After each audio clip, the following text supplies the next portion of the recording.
гимназия по електротехника и електроника в Горна Оряховица сътвори българската версия на социалната мрежа Facebook.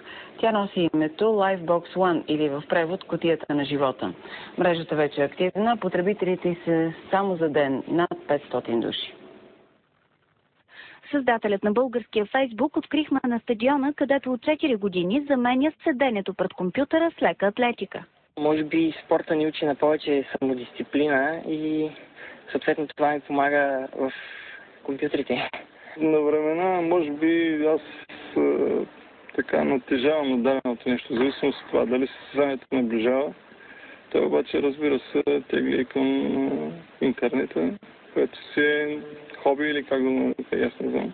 16-годишният Тодор Русанов се захласва по компютрите още в 4-ти клас.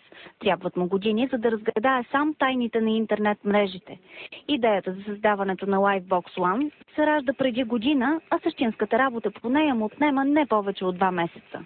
Моята главна цел е да събера по-голямата част от българските потребители в един портал, така да се каже, и да могат свободно да обменят информация помежду си.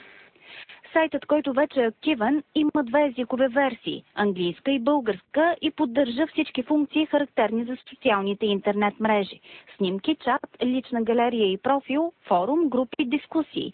Изобретателният десетокласник признава, че го е затруднил единствено изборът на името на мрежата. Всичко, което ми се въртеше в главата, можеше до някаква степен да заимства от популярни мрежи. Затова избрахме в последния момент, аз го избрах всъщност, Livebox 1, буквално преведено "Кутията на живота". Тази единица, може би за уникално се сложих. За BTV новините от Горна Оряховица, Мариана Трифонова.